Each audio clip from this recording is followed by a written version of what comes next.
Hey everybody, welcome. It's Andrew Ainsworth Golf Academy. As always, thanks for watching, thanks for tuning in. It's much appreciated. So, what's my topic of conversation today? I've started playing a little bit more golf. As a golf coach, instructor, fitter, sometimes don't always get a lot of time to play golf, but I've made a big effort to start playing some more golf. One of the problems I have when I'm out playing golf is that I have driving issues. My driver tends to, on a bad day, want to go left. And when we say go left, I mean big left. I can have days where I see so much the left-hand side of the course, it's a joke. So there are some swing issues, which I'll probably get to, maybe do that in a separate video, but I wanted to look and talk about how I got Ping to make me a driver, which made my bad shot a lot more difficult to hit. So I spoke to my area sales manager, Tim Davis, fantastic guy, so helpful, best rep I've ever had from Ping, really good. And I said, Tim, I need a driver. And this is not a freebie, I paid for it, don't get me wrong. It's not a paid endorsement, whatever you call it.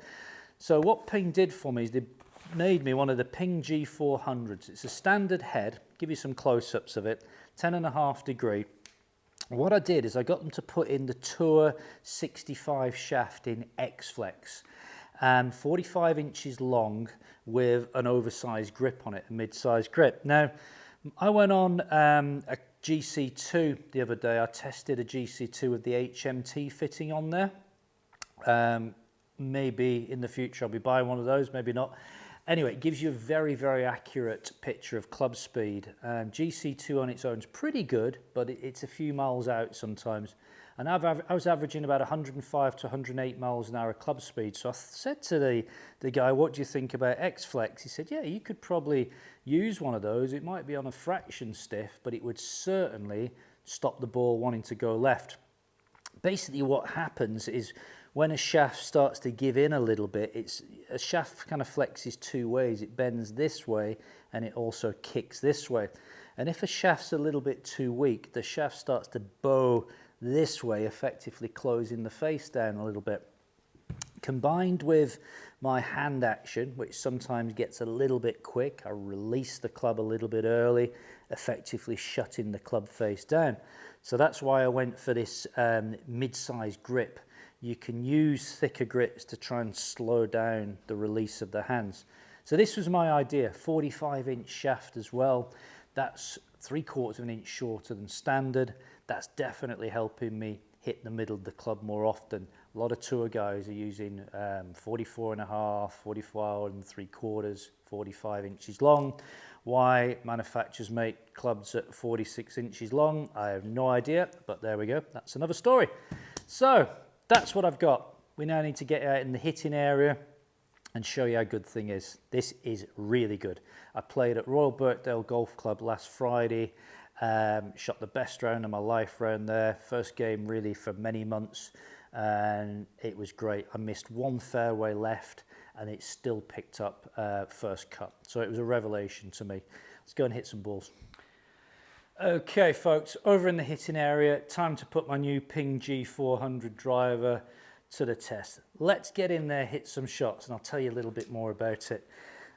This 45-inch shaft behind the ball just feels so good. It really does feel under control. Let's try and push one down there.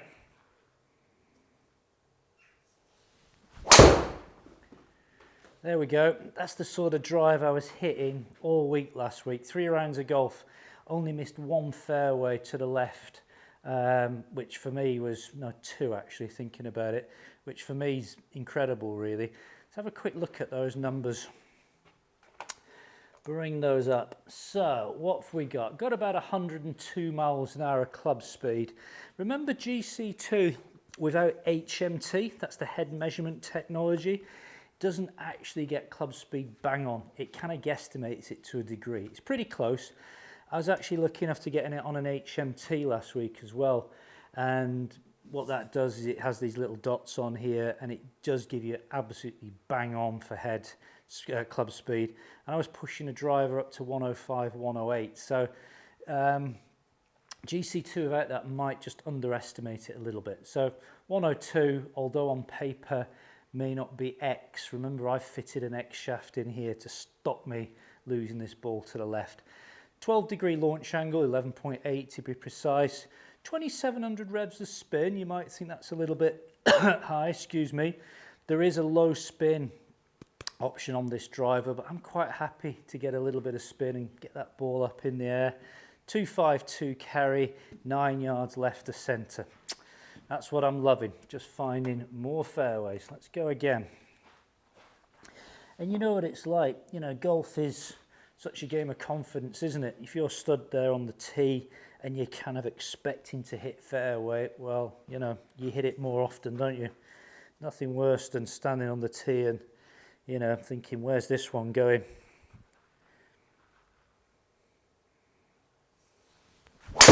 Oh, that was a horrible strike. That was so far out the bottom of the club. Just turned it over a little bit. Lost a lot of height on that. That was awful. Sorry about that one. There's my strike mark on that. You see it right at the bottom of the club. Bad swing. Good result. If that's as far left as it's going, it's still in play. Let's go one more.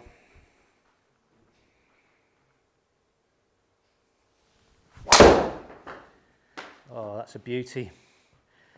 That is really, really good. High ball flight again. Looks like it's pitching in at around about 250 mark. Running out to 270. Let's have a look at that one. Like that a lot.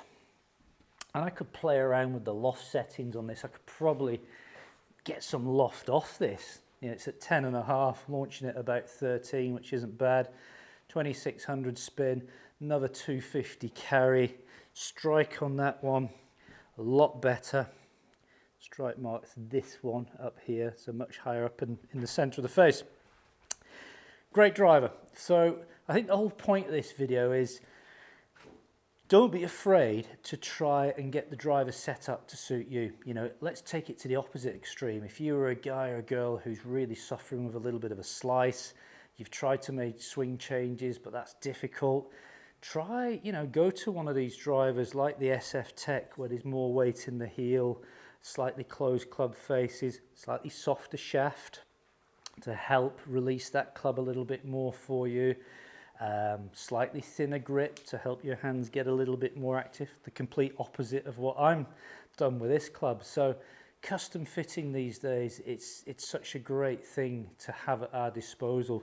You know, and you look at how tour pros have their drivers set up, a lot of these guys and girls, their fear is to hit it left. So they'll have the drivers set up a little bit open, definitely into using shorter shafts, the tour pros.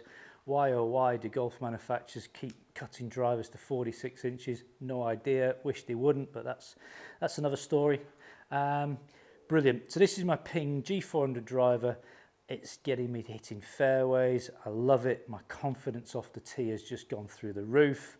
I played Royal Birkdale last week, shot my best ever round there because I was hitting fairways and I did only have 28 putts, which kind of helps. So there we go. Thanks for watching the video. I need you to do me a favor though. I'm trying to grow my channel. The only way I can do that is with your help. So please subscribe to my channel. Just click on the button down there if you haven't done that. Click on this little alerts bell that's there as well. So you'll get an alert when I push the new video. And if you like the video, give it a thumbs up. Thanks for watching. Love to hear from you guys and girls. Post your comments down below on what you think of what I've done with this driver. Have you done something similar? Bye for now.